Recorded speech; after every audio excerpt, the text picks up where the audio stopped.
Education की निदेशिका director professor Divya Sharma ma'am और डॉक्टर भावेश रावल सर का बहुत बहुत आभार, बहुत बहुत अभिनंदन। सभी मित्रों को बहुत बहुत नमस्कार। नमस्ते।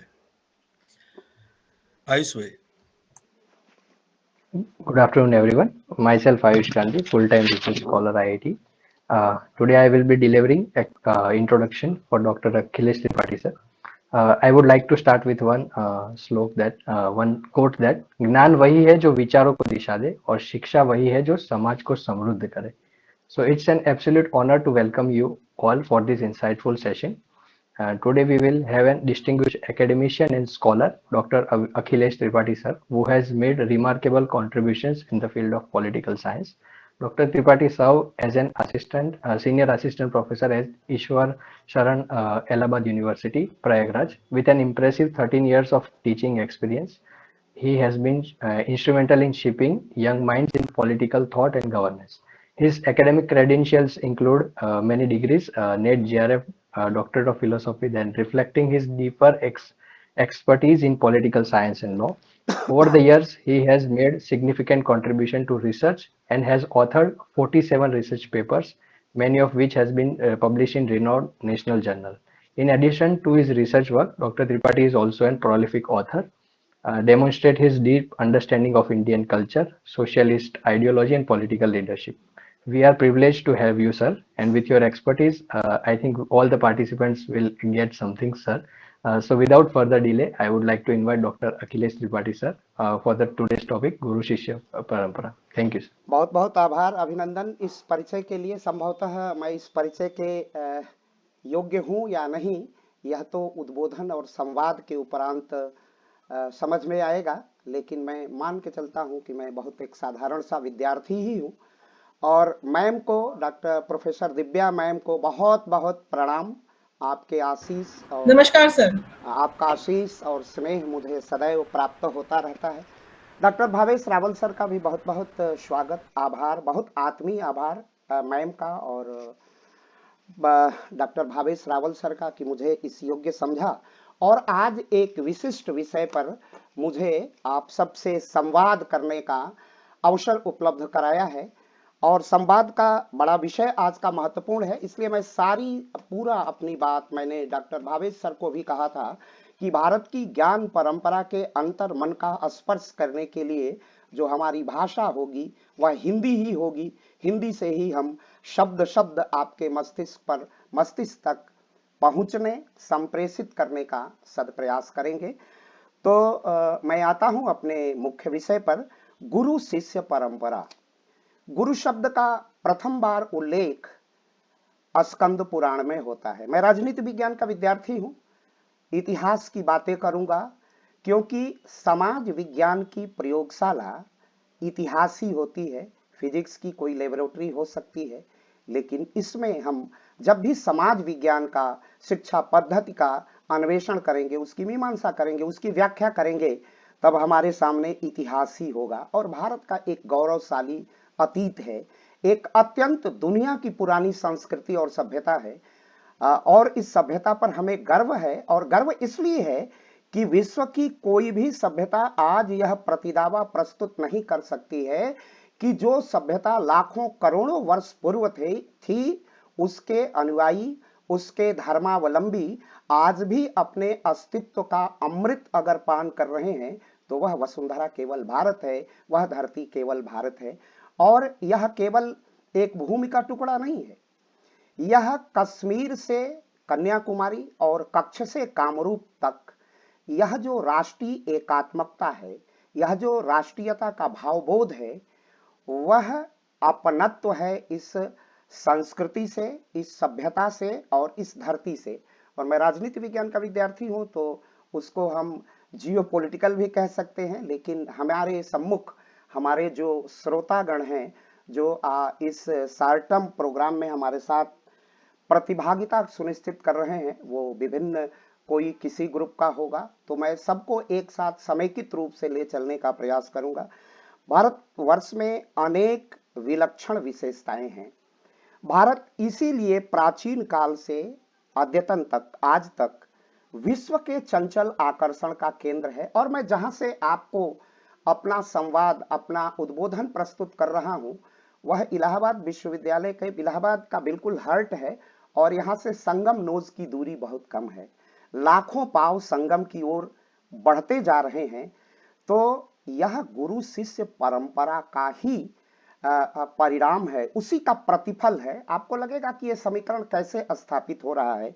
यह समीकरण ऐसे स्थापित हो रहा है कि गुरु शिष्य परंपरा जिस अनुपात और मात्रा में स्थूल है, लार्ज है, उसी मात्रा और अनुपात में यह सूक्ष्म है। जब लॉर्ड लिथिनगो ने भारत रत्न और प्राच्य और पाश्चात्य शिक्षा को एक साथ समीकृत करके, एक साथ उसका समीकरण स्थापित करके, और भारत में 1916 में जब काशी हिंदू विश्वविद्यालय की स्थापना पंडित मदन मोहन मालवीय कर रहे थे, उसी समय कुंभ का आयोजन था, उसी के आसपास, उसी वर्ष में, एक वर्ष बाद। तो लॉर्ड लिथिनगो ने पूछा था कि ये लाखों लोग कैसे प्रयाग चले आ रहे हैं। तो उन्होंने कहा कि एक पंचांग दिखाया और उन्होंने कहा कि इस पंचांग में हमारा आमंत्रण छिपा हुआ है। यह पंचांग कब सूर्य ग्रहण लगेगा, कब चंद्र ग्रहण लगेगा, बांस की फोफियों के सहारे नालंदा में बैठ करके मिहिर भोज ने जिस प्रकार की यह परिकल्पनाएं, काल की गणना सुनिश्चित की थी, वो गुरु शिष्य परंपरा का ही प्रतिफल है। और माघ मास में जब मकर जुपिटर जो 12 वर्षों में अपना और 144 वर्ष में अपना पूर्ण वृत्त पूरा करता है, तो वह उसी का प्रतिफल है। तो यह कुंभ भी, और इसीलिए मैंने मेरे साइड में आप देख रहे होंगे गंगा, यमुना और अदृश्य सरस्वती। सरस्वती यहाँ ज्ञान का प्रतीक है, हमारी प्रज्ञा शक्ति का प्रतीक है, हमारी कॉन्शियसनेस है। तो यह गुरु शिष्य परंपरा का ही प्रतिफल है। यह देश जो लाखों वर्षों से और अद्यतन कालखंड तक अपनी उपस्थिति बनाए हुए है, वह गुरु शिष्य परंपरा से ही है, उसी की अभिव्यक्ति है। वह कभी सुषुप्ता अवस्था में हो सकती है, कभी उसकी धारा बहुत तीव्र हो सकती है, यह प्रज्ञा की धारा, चेतना की धारा बहुत तीव्र हो सकती है। तो चेतना के परिमार्जन का नाम ही है गुरु शिष्य परंपरा। गुरु के सानिध्य में शिष्य बैठता था और ज्ञान श्रुति परंपरा से सुन करके एक पीढ़ी से दूसरी पीढ़ी में स्थानांतरित होता था। तो ज्ञान, अर्चना सिंह जी अपनी माइक का ऑफ कर लें तो मुझे सबको सुनने में बहुत आसानी होगी। तो गुरु शिष्य की जो परंपरा है वह चेतना का विज्ञान है। चेतना एक अवस्था, एक व्यक्ति जो ब्रह्म का हिस्सा है, और भारत वो धरती है जहां पर गर्व से मनुष्य की खोज की गई थी। दुनिया की किसी सभ्यता और संस्कृति में मनुष्य की खोज नहीं है। वो मनुष्य की अगर खोज है तो केवल और केवल भारत में है। वो भारत में मनुष्य की खोज है। और मनुष्य का गंतव्य क्या निर्धारित किया गया, उसका लक्ष्य क्या निर्धारित किया गया, अहम ब्रह्मास्मि, मुझे ब्रह्म में ही लीन होना है। तब भारत के गुरु शिष्य परंपरा में हमारे ऋषियों ने कहा, अस्तो मां सदगमय, तमसो मां ज्योतिर्गमय, मृत्योर मां अमृत गमय। अंधकार से प्रकाश की ओर, अंधकार से प्रकाश की ओर, अज्ञान से ज्ञान की ओर, और मृत्यु से अमरत्व की ओर। ये भारत की अपनी सनातन परंपरा है। और इसी रूप में, इसी शाश्वत स्वरूप में, इसी इटर्नल रूप में हम गुरु और शिष्य को देखते हैं। हमारी ज्ञान की जो संचित थाती है इसी गुरु शिष्य परंपरा में अभिव्यक्ति पाती है। भारत में गुरु शिष्य परंपरा मनुष्य को सन्मार्ग दिखाता है और सन्मार्ग की खोज करता है। गुरु शिष्य परंपरा ज्ञान को प्रज्वलित करने का, ज्ञान को लगातार जलाए रखने का, ज्ञान की ज्योति को जलाए रखने का एक प्रक्रम है, एक प्रक्रिया है, एक प्रोसेस है। जैसे एक बुझा हुआ दीपक दूसरे दीपक को प्रज्वलित नहीं कर सकता है, उसी प्रकार एक जलता हुआ दीप ही हजारों दीप को प्रज्वलित कर सकता है। और गुरु उसी चेतना का प्रतीक है जो हजारों दीप को प्रज्वलित करता है, हजारों मसालों को जागृत करता है, चेतना को झंकृत कर देता है। तो गुरु शिष्य परंपरा ज्ञान को प्रज्वलित करने की प्रक्रिया है। गुरु प्रज्वलित दीप है और शिष्य अप्रज्वलित दीप है या बुझा हुआ दीप है। इसे प्रज्वलित करने का काम गुरु करता है। और गुरु कोई साधारण व्यक्ति नहीं होता है।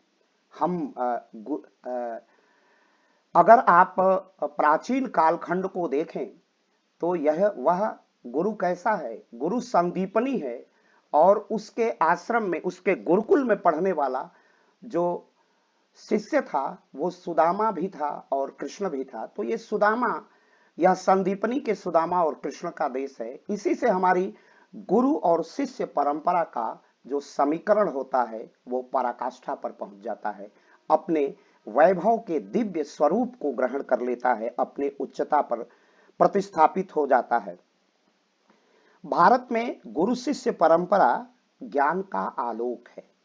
अज्ञान का अंधकार काटना और ज्ञान को आलोकित करना गुरु शिष्य परंपरा का विशिष्ट तत्व है। और शायद अगर गुरु और शिष्य की यह परंपरा नहीं होती तो ज्ञान का आलोक नहीं होता। मैं थोड़ा सा अपने प्रतिभागी मित्रों से कहूंगा कि अगर वो अपने अपने वीडियो ऑन कर लें तो मुझे बोलने में थोड़ी सी सुविधा होगी, क्योंकि अगर ऐसा नहीं होगा तो मुझे लगेगा कि मैं एक तरफा संवाद कर रहा हूं। तो मैं, कुछ मित्र तो जरूर अपने कैमरे ऑन रखें जिससे मुझे लगे कि मैं बोल रहा हूं, तो संप्रेषण भी हो रहा है, संवाद हो रहा है। तो गुरु शिष्य परंपरा, मैंने कहा ज्ञान का आलोक है, ज्ञान का प्रकाश है। गुरु शिष्य परंपरा भारतवर्ष में ज्ञान की निरंतरता का प्रतीक है। भारत में ज्ञान कभी शिथिल नहीं हुआ। ज्ञान एक निरंतर प्रवाह है और वो निरंतर प्रवाह चलता रहा है। इसी का नाम है गुरु शिष्य परंपरा। एक अबाध प्रवाह, एक अगाध श्रद्धा का तत्व गुरु है तो एक निरंतरता का तत्व शिष्य है। और इसी गुरु शिष्य परंपरा इसी निरंतरता का प्रतीक है। गुरु शिष्य परंपरा भारत में ज्ञान का संचार करता है, ज्ञान का संप्रेषण करता है, ज्ञान को फैसिलिटेट करता है, ज्ञान को कम्युनिकेट करता है, नॉलेज को कम्युनिकेट करता है। गुरु शिष्य परंपरा का अवरोध ज्ञान के दीपक को बुझने के सदृश है। इसलिए गुरु और शिष्य की परंपरा के मध्य एक संहिता स्थापित की गई थी कि गुरु अपने मर्यादाओं का सम्यक निर्वहन करेगा और शिष्य श्रद्धा, समर्पण और संकल्प के साथ अपने गुरु का स्नेहिल संरक्षण प्राप्त करेगा। गुरु शिष्य परंपरा भारतवर्ष में प्रत्यक्ष ज्ञान का एकमात्र साधन है। ऐसा आपको पाश्चात्य जगत में दिखाई नहीं देता है, पूर्व पश्चिम के किसी देश में नहीं दिखाई देता है। वहां सोफिस्ट हो सकते हैं, वहां ट्यूटर हो सकते हैं, वहां पर शिक्षा वाणिज्य था, शिक्षा एक व्यवसाय था। आपने पैसा दिया, आपको शिक्षा मिली और फिर यहीं से गुरु और शिष्य का रिश्ता समाप्त हो जाता था। तो वो तो सभ्यताएं विनष्ट हो जाएंगी जहां गुरु शिष्य की का रिश्ता केवल वाणिज्य पर आधारित है, केवल पैसे, भौतिकता पर आधारित है। और भारत में गुरु शिष्य परंपरा भौतिकता का प्रतीक नहीं है। भारत में गुरु शिष्य परंपरा आत्मिकता का प्रतीक है। यह आत्मीय संबंधों का प्रतीक है, यह आत्मज्ञान है, यह आत्मबोध है। यह एक ऐसी गहरी अनुभूति है जहां पर शिष्य कौतूहल में पड़ जाता है, शिष्य विस्मित होता है कि कार्य कारण संबंधों के आधार पर हमारे गुरु ने जिस तथ्य का स्पष्टीकरण किया है उसको वो हृदय में संजो लेता है। और जब ज्ञान उसको प्राप्त हो जाता है, जिस चीज को वो जानना चाहता है उसकी गहरी अनुभूति और प्रतीति हो जाती है, तो शिष्य को लगता है कि मुझे सब कुछ प्राप्त हो गया और उसकी मुखाकृति पर एक मंद मुस्कान झलकने लगती है। यह है भारत की गुरु शिष्य परंपरा। तो गुरु शिष्य परंपरा कभी भी स्थूल नहीं है। गुरु शिष्य परंपरा स्थूल नहीं है, अत्यंत सूक्ष्म है और सूक्ष्मता का परिचायक है और बहुत व्यापक है। यह दो व्यक्तियों का संबंध जो गुरु और शिष्य का है, उसके शिष्य अनेक हो सकते हैं एक गुरु का, लेकिन यह इसकी तरंगे, इसकी विचार तरंगे, इसकी भाव तरंगे और इसकी भावनाएं राष्ट्र को स्पंदित करती हैं। तो गुरु शिष्य परंपरा एक मात्र दो व्यक्तियों के मध्य या दो आत्माओं के मध्य का संबंध नहीं है। यह संबंध चेतना का संबंध है, यह संबंध बुद्धि का संबंध है, यह संबंध हृदय का संबंध है। यह संबंध हमारी चित्त वृत्तियों का निरोध करता है, हमारी चंचलता को हटाता है और जीवन में गंभीरता को स्थापित करता है। अगर हम वर्तमान समय की बात करें तो वर्तमान समय में गुरु शिष्य परंपरा का स्वरूप ज्ञान के विविध पक्षों का रहस्योद्घाटन करता हुआ प्रतीत होता है, करता हुआ प्रदर्शित होता है, करता हुआ दिखाई देता है, दृष्टिगोचर होता है। वह विज्ञान के क्षेत्र में है, वह भौतिक विज्ञान, रसायन विज्ञान, जंतु विज्ञान, चिकित्सा विज्ञान, अनेक क्षेत्रों में यह गुरु शिष्य परंपरा है। संगीत में, नाटक में, कला में।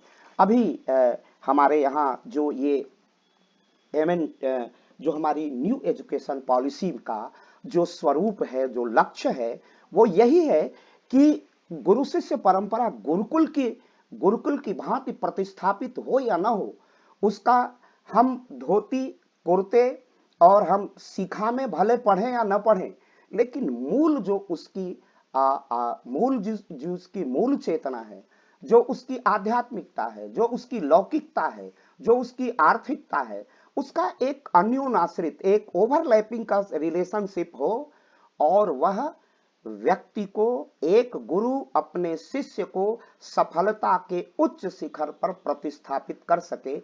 यह आधुनिक संदर्भ में भी है और इसीलिए एक नई शिक्षा नीति में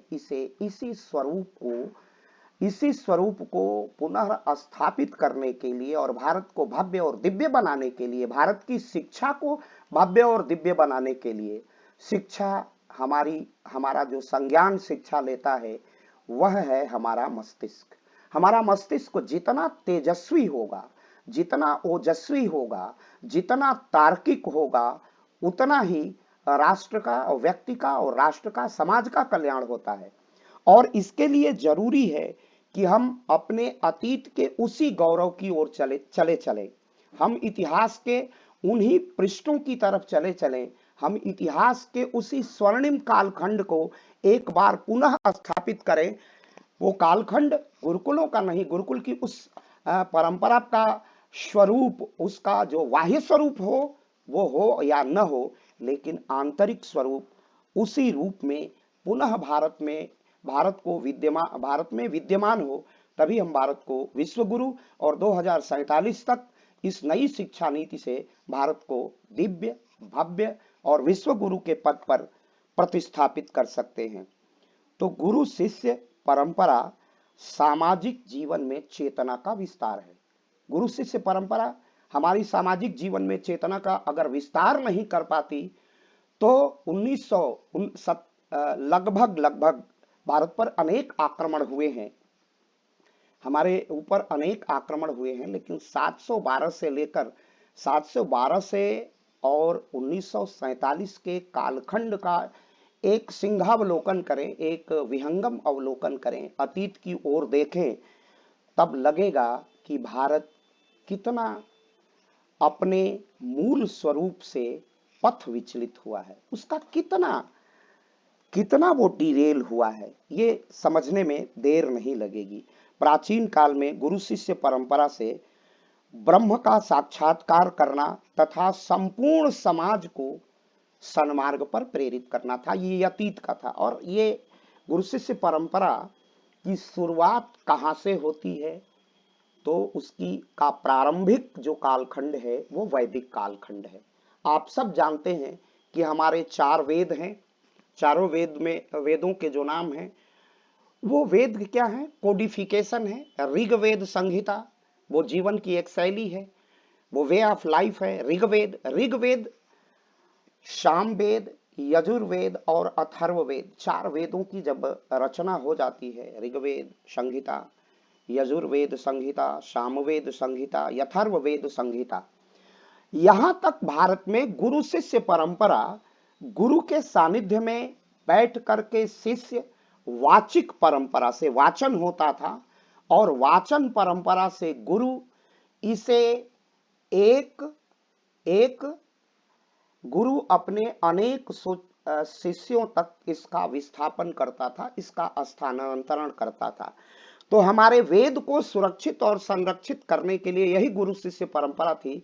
हमारी वाचिक परंपरा से, वो लगातार श्रुति परंपरा से, सुनने की परंपरा से इसका ट्रांसमिशन होता रहा, ज्ञान एक गुरु से दूसरे शिष्य, फिर यही परंपरा लगातार वर्ष पर्यंत टाइम टू टाइम चलती रही। जब गुरुकुल में बैठ करके, और गुरुकुल का जो श्रेष्ठ उपाध्याय आचार्य होता था उसे हम कुलपति कहते थे, जो आज के वाइस चांसलर के सदस्य था। और वाइस चांसलर को आज एडमिनिस्ट्रेटिव, आज प्रशासनिक शक्तियां अधिक हैं, उसके पास पॉलिसी मेकिंग भी है, डिसीजन मेकिंग का, और इसको इम्प्लीमेंट करने का, उस सर्विस को डिलीवर करने का भी अधिकार है। संभवतः वह उस युग में वह शक्ति थी या नहीं थी, लेकिन चेतना का वह बुद्धि की वह जागृत अवस्था, जिसमें एक गुरु अपने अनेक शिष्यों को वैदिक ज्ञान से भरपूर संपूर्ण ज्ञान से ओतप्रोत कर देता था। वो ज्ञान का संचार था, वैदिक ज्ञान का संचार था। वेद अपने आप में, वेदों का व्याकरण अलग है, वेदों का ज्ञान अपरिमित है, अपरमेय है, अपरिमेय है, उसकी कोई सीमा नहीं है। और वेद अत्यंत व्यापक स्वरूप के हैं, उसमें तथ्य और उसका विश्लेषण बहुत सूक्ष्म है और बहुत विशाल भी है। और ये लगातार गुरु के सानिध्य में बैठ करके वेद निरंतर अपनी यात्रा करते रहे। जब ये आवश्यकता हुई, सामाजिक जीवन आगे बढ़ता गया, सामाजिक जीवन जब आगे बढ़ता गया, निरंतर आगे बढ़ता गया सामाजिक जीवन, तब आवश्यकता महसूस हुई गुरुकुलों में गुरुओं को कि अब इसका इंटरप्रिटेशन होना चाहिए, इसको इंटरप्रीट किया जाना चाहिए, इसका निर्वचन होना चाहिए, इसकी एनालिसिस होनी चाहिए, इसकी व्याख्या होनी चाहिए। तब वेदों के बाद जो प्रथम गद्य रचना हुई, जो पोएट्री के बाद जो एसे आया, वह था ब्राह्मण। वेद की पहली जो व्याख्या हुई, पहला जो विश्लेषण हुआ, वह विश्लेषण ब्राह्मण था, जो गद्य ग्रंथ थे। ब्राह्मण के बाद फिर यह श्रुति परंपरा इसी रूप में आगे चलती रही। और ब्राह्मण के बाद जब कई वर्ष, अनेक वर्ष व्यतीत हुए, और फिर जब वेदों की व्याख्या की अभी और आवश्यकता थी। वेद तो अपौरुषेय हैं, ईश्वर ने, हम मान लिए, भारत के ऋषियों ने कहा कि इसकी संरचना ईश्वर ने की है, वेदों की संरचना, वेदों का ज्ञान ईश्वर ने दिया है, वेदों की संरचना ईश्वर ने किया है। यह वैदिक ज्ञान समय के प्रवाह के साथ निरंतर जब गतिशील होकर आगे बढ़ता है और निरंतरता में आगे प्रवाहित होता है, तो गुरु और शिष्य आपस में बैठ करके इसका विश्लेषण, और विश्लेषण भी एक गत्यात्मक ऊर्जा के साथ निरंतरता का प्रतीक है।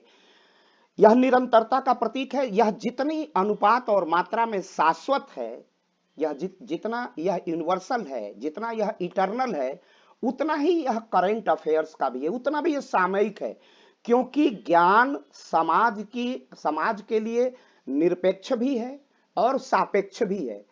तो समाज की परिधि में इस ज्ञान को और आगे कैसे बढ़ाया जाए, इसका मूल निहितार्थ यह है कि यह ज्ञान समाज के लिए कितना रिलेवेंट होगा, कितना प्रासंगिक होगा। ज्ञान की प्रासंगिकता को स्थापित करना ही निर्वचन, मीमांसा, विश्लेषण या इंटरप्रिटेशन है।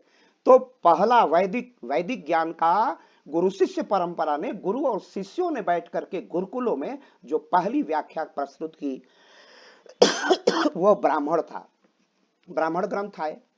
फिर अभी सामाजिक जीवन की जीवंत सहयात्रा में अभी वेदों को और प्रासंगिक बनाना था, उसे जीवन शैली के क्योंकि ये संहिताएं थी, जीवन शैली थी, इसे जीवन शैली के और करीब ले जाना था। जीवन और वेद की सामीप्यता स्थापित करनी थी, इसका जो डिफरेंस था उसको समाप्त करना था और इसे ओवरलैपिंग की ओर लेके जाना था। तो जो दूसरी व्याख्या थी वह जंगलों में बैठकर की गई और तब आरण्यकों की रचना हुई। आरण्यक का अर्थ ही होता है जंगल। और यह गुरु शिष्य परंपरा का जो दूसरा चरण हुआ, उस अनंत मीमांसा का, उस व्याख्या का, वह और उस मीमांसा की जो अभिव्यक्ति थी, उसका नाम ऋषियों ने आरण्यक रखा। मैं अभी कह रहा था कि भारत में जो गुरु शिष्य परंपरा थी, वाचिक परंपरा थी, श्रुति की परंपरा थी, सुनकर के ज्ञान एक दूसरे में समाहित होता था। एक प्रज्वलित दीप जो गुरु था, वह असंख्य अप्रज्वलित दीप को प्रज्वलित करता था और ज्ञान का लगातार विस्तार करता जाता था।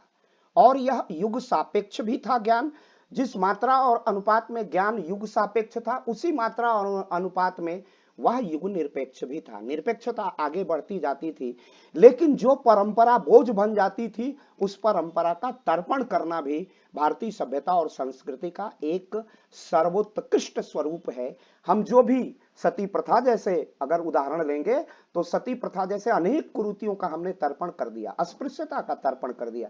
तो तर्पण करना भी हमें आता है। यह हमारे वैदिक ग्रंथों का अपौरुषेय होने के साथ साथ हमारे सापेक्षता और प्रासंगिकता को निर्धारित करने की मेधा शक्ति है, हमारी सामर्थ्य शक्ति है। तो सामर्थ्य शक्ति का जो दूसरा प्रक्रम था, वह था आरण्यक, ब्राह्मण के बाद। मैं अभी कह रहा था कि वेद अपौरुषेय हैं, इसे किसी पुरुष ने नहीं लिखा था। हमारे ऋषियों ने इन ग्रंथों का प्रणयन किया, इन ग्रंथों की रचना की, लेकिन उस पर अपना हस्ताक्षर नहीं किया। यह हमारे उत्कृष्ट त्याग और बलिदान, त्याग और हमारा समर्पण था, ज्ञान के प्रति समर्पण, अहंकार रहित होकर के ज्ञान को निरंतर प्रवाहित करना, ज्ञान को निरंतर एक पीढ़ी से दूसरी पीढ़ी में स्थानांतरित करने वाला। उसने वेदों को अपौरुषेय कह दिया, ताकि अहंकार रहित ज्ञान, क्योंकि ज्ञान का मूल उद्देश्य अहंकार से दूर ले जाना है, हमें व्यक्ति को व्यक्ति बनाना है। और भारत में, जैसा मैंने अपने आख्यान के प्रारंभ में ही कहा है, कि भारत मनुष्य की खोज करने वाला देश है, और भारत एकमात्र देश है जिसने मनुष्य की खोज की और खोज करने में कहा कि मनुष्य का गंतव्य क्या है, अहम ब्रह्मास्मि, ब्रह्म में विलीन होना। क्योंकि यह जो मनुष्य है, वह ब्रह्म का ही अंश है, ब्रह्म का ही हिस्सा है। अहम ब्रह्मास्मि का जहां सिद्धांत है, वहां पूर्ण समर्पण है। और भारत में गुरु शिष्य परंपरा का एक अर्थ है त्याग और वैराग्य। गुरु तो यहाँ त्याग और वैराग्य का स्वरूप है, त्याग और वैराग्य की जीवंत प्रतिमूर्ति है। मैंने अभी संदीपनी के सुदामा और कृष्ण की परिचर्चा की। सुदामा एक विपन्न ब्राह्मण था, और विपन्न ब्राह्मण, और उसके घर एक राजकुमार का, उसका जो सहपाठी था, एक राजकुमार था, एक राजा के घर का था, वो द्वारिकाधीश था। और द्वारिकाधीश और सुदामा का जो संदीपनी के स्नेहिल संरक्षण में शिक्षा का जो शिक्षा की जो पद्धति थी, शिक्षा की जो व्यवस्था थी, और गुरु के सानिध्य में बैठ करके अपने चेतना को झंकृत और जागृत करने का स्वरूप था, उसमें पूर्णतः समता थी। तो भारत की संपूर्ण गुरु शिष्य परंपरा से हमारी शिक्षा पद्धति संपूर्ण समता का, संपूर्ण टोटल इक्विटी का, टोटल इक्विटी का प्रतिनिधित्व करता है, उसी को इंगित करता है, उसी का सिंबोलिज्म है, उसी का प्रतीकवाद है। यह है भारत की गुरु शिष्य परंपरा, जहां पर संपूर्ण समत्व है। कभी कभी ये चर्चा होती है इतिहास के पृष्ठों में, चूंकि मैं राजनीति विज्ञान का विद्यार्थी हूं, तो अतीत से वर्तमान तक जब हम शल्य क्रिया करते हैं सामाजिक जीवन का, और सामाजिक जीवन का निरीक्षण करते हैं, तब हमें ज्ञात है कि भारत में 4 वर्ण हैं। वर्णों का रूपांतरण, वर्ण जब तक वर्ण योग्यता पर आधारित थी, ब्राह्मण, क्षत्रिय, वैश्य और शूद्र, यह बिल्कुल एक ऊर्ध्वाधर, एक हॉरिजॉन्टल स्थिति थी, वर्टिकल स्थिति नहीं थी। उसमें ब्राह्मण अपने स्वरूप में जब नीचे गिरेगा तो शूद्र हो सकता है, और शूद्र ब्राह्मण हो सकता था। ये वैदिक काल तक हमारा यह वर्ण में वर्ण का अंतर हो सकता था, वर्ण योग्यता का प्रतीक था, और ये होता रहा है। और इसीलिए भारत में, भारत की ज्ञान परंपरा टोटल इक्विलिटी या संपूर्ण समता, कॉम्प्रिहेंसिव इक्विलिटी का प्रतीक है। तो प्राचीन काल में गुरु शिष्य परंपरा का प्रारंभ तो ब्रह्म के साक्षात्कार से प्रारंभ हुआ था, लेकिन संपूर्ण समाज को सन्मार्ग दिखाना था, संपूर्ण समाज को सन्मार्ग पर प्रेरित करना था। वर्तमान समय में गुरु शिष्य परंपरा विविध प्रकार की खोजों में संलग्न है और हम 2024 में आ गए हैं। यह प्राचीन देश 2025 तक सफलतापूर्वक यात्रा करते हुए आया है और गुरु शिष्य परंपरा भले ही उस स्वरूप में नहीं हो, लेकिन अवचेतन में मैं आज ही अपनी कक्षाओं को पढ़ा के आया हूं और जब अपने विद्यार्थियों में अपना संपूर्ण ज्ञान प्रत्यारोपित कर देता हूं और उनके मुखाकृति पर, उनके मुखमंडल पर जो तेजस्विता होती है, तब एक गुरु को लगता है, एक शिक्षक को लगता है कि हमने आज अपना जो कार्य किया है वह तेजस्विता से किया है, प्रखरता से किया है। आज हमें जो पारिश्रमिक मिलता है उसके प्रति हमने धर्म किया है, उसके प्रति न्याय किया है और यही एक शिक्षक का धर्म है और यही गुरु शिष्य परंपरा की वर्तमान में प्रासंगिकता है, जिसका एक छोर भारत की वैदिक परंपरा से जुड़ता है। तो भारत में गुरु शिष्य परंपरा सदैव वयष्टिवादी रही है। वयष्टिवादी माने वो कलेक्टिव है, वो एक व्यक्ति का कल्याण नहीं करती है, वो संपूर्ण समाज का वो कलेक्टिव है, वो इंडिविजुअल नहीं है, वो वेलफेयर करती है, संपूर्ण समाज का करती है। गुरु शिष्य परंपरा भारतवर्ष में सदैव लोक मंगल की कामना करती है, सदैव संपूर्ण समाज के कल्याण की कामना करती है, वो भी एक व्यक्ति की कामना नहीं करती है। और यह कामना गुरु शिष्य परंपरा लोक मंगल की आकांक्षा है और गुरु शिष्य परंपरा सदैव चलती रही है ताकि भारत का लोक मंगल हो। लोक मंगल के सपने सजो करके गुरु शिष्य परंपरा आगे चलती है। गुरु सदैव लोक मंगल की कामना करता है, अपने शिष्य को अपने से भी तेजस्वी बनाने का प्रयास करता है। तभी गुरु ने उन्हीं ऋषियों ने, जो गुरु विशिष्ट ऋषि हुए हैं विश्वामित्र ने गायत्री मंत्र की स्थापना की और उसमें कहा कि हे ब्रह्म, आप प्राण स्वरूप हैं, आप सुख स्वरूप हैं, दुख नाशक हैं, आप श्रेष्ठ हैं और आप हमारी बुद्धि को सन्मार्ग में प्रेरित करिए, अच्छे मार्ग पर प्रेरित करिए। तो हमारे ऋषियों ने गुरु शिष्य परंपरा समाज को अच्छा मार्ग दिखाती है, समाज को का पथ विचलन होने से रोकती है, समाज को एकता के सूत्र में आबद्ध करके निरंतर गतिशील होने का जो संदेश है वो है गुरु शिष्य परंपरा। वो सदैव लोक मंगल की कामना है, लोक मंगल की आकांक्षा है। गुरु शिष्य परंपरा सदैव लोक मंगलकारी है, वह एक व्यक्ति का नहीं, संपूर्ण कल्याण की कामना करती है। और भारत की गुरु शिष्य परंपरा वसुधैव कुटुंबकम, पूरी वसुंधरा एक कुटुंब है और संपूर्ण विश्व की शांति की कामना करता है। वह अस्तो माँ शतगमय, तमसो माँ ज्योतिर्गमय, मृत्युर माँ अमृतगमय। वह मृत्यु से अमृत की ओर, अमरत्व की ओर, अंधकार से प्रकाश की ओर और अज्ञान से ज्ञान की ओर, अंधकार से प्रकाश की ओर ले चलने की ये परंपरा है भारत की गुरु शिष्य परंपरा। गुरु शिष्य परंपरा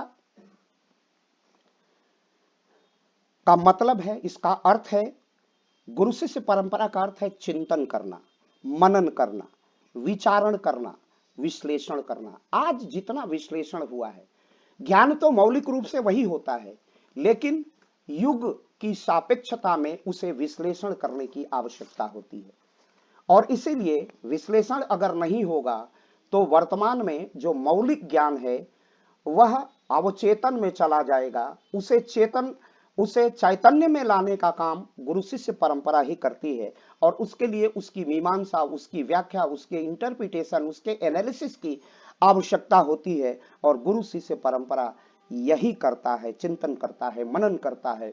उसके लिए हम उसको प्रासंगिक बनाते हैं। जैसे भारत में चुनाव की जो प्रणाली थी, मैं राजनीति विज्ञान का विद्यार्थी हूं, तो वो कितना विकृत हो चुका था, लेकिन युग की सापेक्षता की, इस लोकतंत्र की सुचिता के लिए, लोकतंत्र के सन्मार्ग के लिए, लोकतंत्र में विश्वास के लिए, लोकतंत्र में आस्था के लिए चुनाव आयोग में अनेक चुनाव सुधार किए जाते हैं। ये हमारे हमारा जो मौलिक ज्ञान है, जिस संविधान से हम प्रेरित होते हैं, उस संविधान की प्रासंगिकता को निर्धारित करने के लिए हम निरंतर सदप्रयास करते रहते हैं। उसके लिए निरंतर संवाद की आवश्यकता होती है, वाद प्रतिवाद और संवाद की आवश्यकता होती है।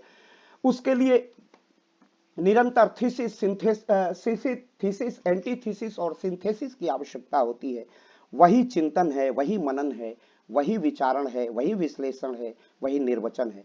गुरु शिष्य परंपरा प्राचीन काल में आत्मिक संबंधों की संरचना करता था। गुरु अपने शिष्य को आत्मज्ञान देता था, आत्मबोध करता था और उसे समाज के लिए उपयोगी बनाता था। उसे श्रेष्ठ मानव के रूप में प्रतिस्थापित करता था। लेकिन आज भी गुरु शिष्य परंपरा भारत में नहीं मिटी है।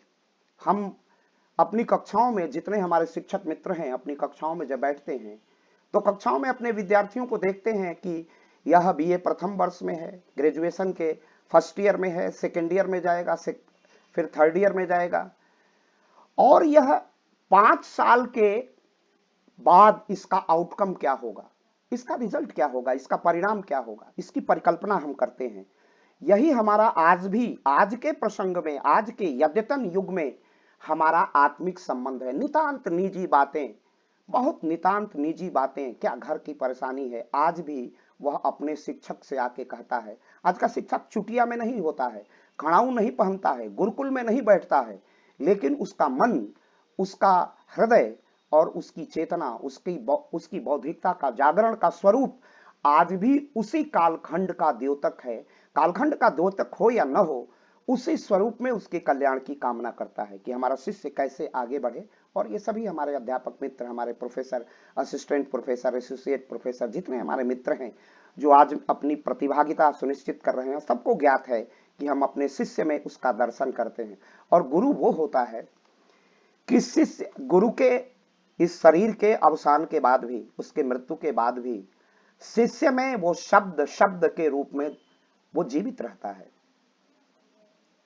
गुरु कभी मरता नहीं है। इसलिए गुरु शिक्षक एक पद है, व्यक्ति नहीं है शिक्षक। वो पद है, वो गरिमा है, वो ग्लोरी है, वो अभिमान है भारत का। और यही है भारत की गुरु शिष्य परंपरा।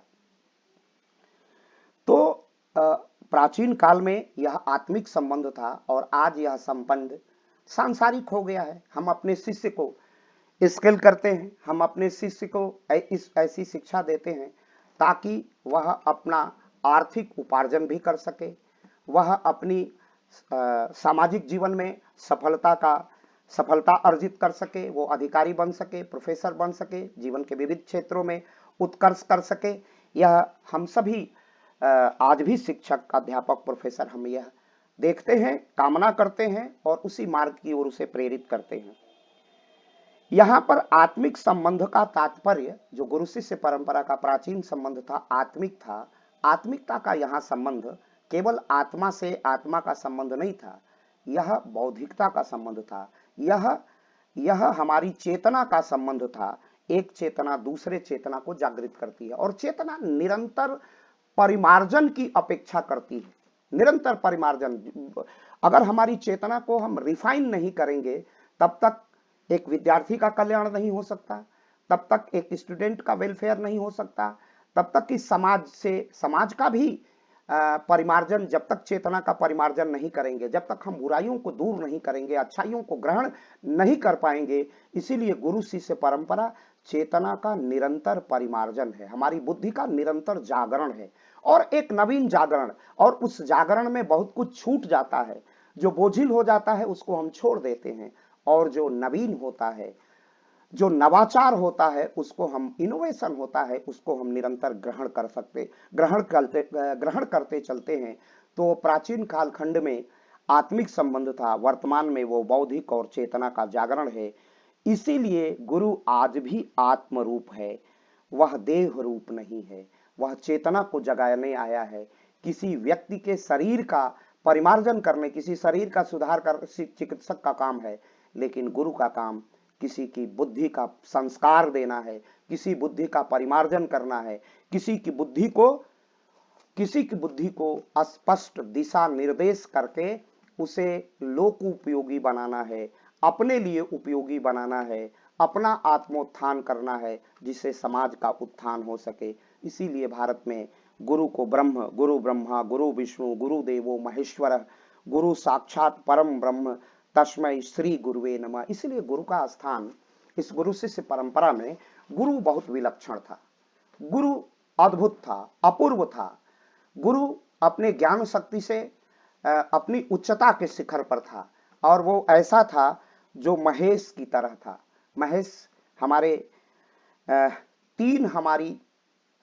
हमारे सामाजिक जीवन में भारत का नेतृत्व करने वाले हमारी 3 शक्तियां हैं, और जिसे हम 3 ईश्वर के रूप में, अवतार के रूप में जानते हैं, वह है राम, कृष्ण और शिव। राम ने वशिष्ठ और विश्वामित्र से शिक्षा ली, और राम का रामत्व राम से भी बड़ा है। इसी प्रकार दूसरा जो बड़ा उत्कृष्ट नाम है, राम हमारी मर्यादा के प्रतीक हैं, तो कृष्ण हमारे विवेक के परिचायक हैं। कृष्ण भारत की बुद्धि, कृष्ण भारत की चेतना, कृष्ण भारत का विवेक है।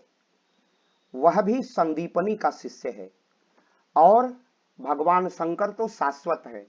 उन्हें, भगवान शंकर को भारत का मौलिक, उन्हें आदि शिक्षक कहा गया, वो आदि अध्यापक हैं। और उन्होंने फिर 7 ऋषियों को दीक्षित किया था, जिनकी शिष्य परंपरा, वो गुरु शिष्य परंपरा है, वो आदि हमारे गुरु हैं। और शिव के शिष्यों के जो सप्तऋषियों की श्रृंखला है, वह है महर्षि अत्रि, जमदग्नि, कश्यप, विश्वामित्र, भारद्वाज, वशिष्ठ और गौतम। ये हमारी गुरु शिष्य परंपरा का विशिष्ट स्वरूप है, राम, कृष्ण और शिव।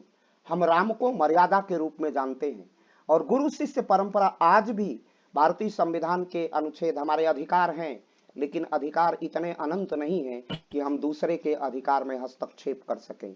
वह गुरु शिष्य परंपरा की राम की मर्यादा है। कृष्ण का विवेक, कृष्ण ने धर्म की स्थापना के लिए, व्यष्टि को समापन के लिए और समष्टि को स्थापित करने के लिए, सबके कल्याण के लिए, व्यष्टि के माने व्यक्तिवाद के तिरोहन के लिए, समाप्त करने के लिए, अवसान के लिए उन्होंने महाभारत का युद्ध आयोजित करवाने की प्रेरणा दी। और उनके भी शिष्य अर्जुन, और महाभारत स्थापित हुआ। हमारे जागृत विवेक का प्रतीक है। जागृत विवेक मैं गुरु को इसलिए कहता हूं, कृष्ण का जो विवेक जागृत शक्ति है, विवेक का जो प्रतिनिधित्व है, जो विवेक का प्रतीक है, हमारे उत्कर्ष का प्रतीक है। और यदा यदा ही धर्मस्य, धर्म की स्थापना करना कैसे है, और धर्म सबका कल्याण करता है, व्यक्ति का नहीं। आपको प्रसंग महाभारत का याद होगा। महाभारत के प्रसंग में व्यक्तिगत अहंकार और व्यक्तिगत संकल्प भीष्म का था कि हमारे सम्मुख कोई भी स्त्री आएगी तो मैं युद्ध नहीं करूंगा। अंबे और अंबालिका में से जो शिखंडी वर्तमान में थे, वह रथ लेकर के सामने सम्मुख आ जाते हैं भीष्म के। यह भीष्म का व्यष्टिवाद है, भीष्म का व्यक्तिवाद है। और देखिए भगवान कृष्ण का विवेक, यह गुरु का विवेक देखिए। उसने कहा कि अब कल्पना करिए, जिस सेना का सेनापति, कमांडर इन चीफ युद्ध करने से मना कर दे, उसकी सेना क्या लड़ेगी। तब कृष्ण ने कहा, पार्थ, यह भीष्म विधर्मी है, यह तुम्हारा बंधु बांधव हो अलग बात है, लेकिन राष्ट्र के लिए यह विधर्मी है, ये राज्य के लिए विधर्मी है, इस पर बाणों का संधान करो। यह व्यक्तिवादी हो गया है। यही व्यक्तिवाद द्रोणाचार्य को भी हो गया था। जब जब व्यक्तिवाद हुआ है, समष्टि के लिए, सबके कल्याण के लिए और धर्म की प्रतिस्थापना के लिए, उस कृष्ण के गुरु तत्व की आवश्यकता होगी, जो अर्जुन को उपदेश देता है। और आज स्थिति यह है कि जो महाभारत में नहीं है वो भारत में नहीं है, महाभारत ही भारत है। महाभारत के जितने तात्विक तत्व हैं, उनकी प्रतिस्थापना हम भारत में नहीं करेंगे तो भारत को हम भारत नहीं बना सकते हैं। सब कुछ बना सकते हैं, वह भारत नहीं हो सकता। तो जो महाभारत में नहीं है वो भारत में नहीं है, और जो भारत है वह गुरु शिष्य परंपरा का ही की अभिव्यक्ति है, उसी का स्वरूप है, उसी की निरंतरता भारतवर्ष है। तो भारतवर्ष ज्ञान का प्रवाह है और ज्ञान के प्रवाह का जो एक अन्य नाम है वह गुरु शिष्य परंपरा। अब मैं तीसरा जो भारत का अमूल्य प्रतिनिधित्व करने वाले देवता हैं, जिन्हें आदि गुरु जैसे शंकर शिव को मैंने, जो शाश्वत हैं, उनका न जन्म है न मरण है, ऐसे मोक्ष को प्रदान करने वाले मोक्षी है। शंकर ने क्या कहा? शंकर का स्वरूप क्या है? शंकर का स्वरूप, जहां राम का स्वरूप मर्यादा है, कृष्ण का स्वरूप बुद्धि का जागरण है, विवेक है, उत्कर्ष है, शंकर का स्वरूप संहारक है, शंकर का मन संहारक है। तो ये गुरु शिष्य परंपरा संहार करने की भी सामर्थ्य रखती है। याद करिए, स्मरण करिए चाणक्य को। जब इस देश के लिए आवश्यकता हुई चंद्रगुप्त को, तो चंद्रगुप्त कौन था? एक मौर्य, एक अति पिछड़े परिवार का बेटा। उसे राजप्रसाद में ले आने, राजा के पद पर और भारत का विशाल नेतृत्व करने की सामर्थ्य उसी गुरु चाणक्य ने प्रदान कर दी थी, उसी चंद्रगुप्त चाणक्य ने की। और यह गुरु शिष्य परंपरा का शंकर जैसा संहारक मन है, जिसने महानंद का, जिसने नंद वंश का विनाश किया था, नंद का विनाश किया था और सृजन किया था किसका? चंद्रगुप्त का। तो ये तीनों गुरु शिष्य परंपरा का विशिष्ट स्वरूप है। इसीलिए ध्यानम मूलम गुरु मूर्तिम, पूजा मूलम गुरु पदम, मंत्रम मूलम गुरु वाक्यम, मोक्षम मूलम गुरु कृपा। यह सब गुरु की कृपा ही है। ये भारत की अनादि गुरु शिष्य परंपरा है। भारत के लोक मंगल के कवि पूज्यपाद गोस्वामी तुलसीदास जी ने भी सर्वप्रथम गुरु की ही वंदना की थी। तो ये गुरु शिष्य परंपरा में का इतना शाश्वत स्वरूप है कि गुरु की वंदना माने गुरु के प्रति समर्पण, गुरु के प्रति श्रद्धा, गुरु के प्रति भक्ति। और यह भक्ति, समर्पण और श्रद्धा क्या है? चेतना का विस्तार है, भारत का विस्तार है, भारत के ज्ञान का विस्तार है, भारत के ज्ञान के क्षितिज का विस्तार है। यह हमारी भव्यता है, यह हमारी दिव्यता है। गुरु शिष्य परंपरा अज्ञानता से दूर करने की प्रक्रिया है। भारत में गुरु शिष्य परंपरा सूर्य के समान है, जो तिमिर को समाप्त कर देता है। वंदे बोधमन्य नित्यम गुरु शंकर रूपिणीम, विना न पश्यन्ति योगिनः सात्य स्वरूप कपीश्वरम। यह गुरु का स्वरूप है। भारत में गुरु इसी रूप में प्रतिस्थापित है। भारत में गुरु निरंतर ज्ञान का प्रवाह है, निरंतर ज्ञान का आलोक है। वह ज्ञान मतलब केवल वैदिक ज्ञान नहीं, निरंतर जो भौतिक ज्ञान भी है वह वैदिक ज्ञान का ही उत्कर्ष है, वह वैदिक ज्ञान से ही निकला हुआ है। निश्चित ज्ञान के तो अनंत स्वरूप हैं, जैसे हरि अनंत, हरि कथा अनंता, उसी तरह ज्ञान का स्वरूप अनंत है। ज्ञान किस रूप में उसका निर्वचन होगा और वर्तमान में उसकी रिलेवेंसी, उसकी प्रासंगिकता किस तरह निर्धारित होगी, यह गुरु शिष्य परंपरा से भी आता है। भारतीय गुरु शिष्य परंपरा में गुरु अपना संपूर्ण ज्ञान शिष्य को प्रदान करने का यत्न करता है, कुछ भी नहीं छोड़ता है, सब कुछ लुटा देता है। यह त्याग और वैराग्य का अद्भुत स्वरूप है। तो गुरु शिष्य परंपरा, भारत में त्याग है, भारत में वैराग्य है। और जब जब यह त्याग और वैराग्य घटता है, भारत कमजोर होता है, भारत की शिक्षा पद्धति कमजोर होती है, भारत का समाज कमजोर होता है, यह राष्ट्र कमजोर होता है। भारतीय ज्ञान परंपरा में शिक्षा एक दान है, शिक्षा एक त्याग है। त्यागी पुरुषों द्वारा ही ज्ञान का दान किया जाता था। जब तक भारत ऐसा करता रहा, तब तक भारत का कल्याण होता रहा है। भारत निरंतर ज्ञान का प्रतीक है और ज्ञान के दान का प्रतीक है। उसके लिए कामना नहीं करता है कि उसे क्या मिलेगा। और दीक्षांत समारोह के बाद गुरुकुल के दरवाजे पर कोई शिष्य खड़ा होता था तो उससे उसकी कभी जाति नहीं पूछी जाती थी, उससे उसका कभी धर्म नहीं पूछा गया, उसका संप्रदाय नहीं पूछा गया। और पैसे का अभाव है, निर्धनता और विपन्नता में भी गुरुकुल के द्वार उस छात्र के लिए खुला रहता था।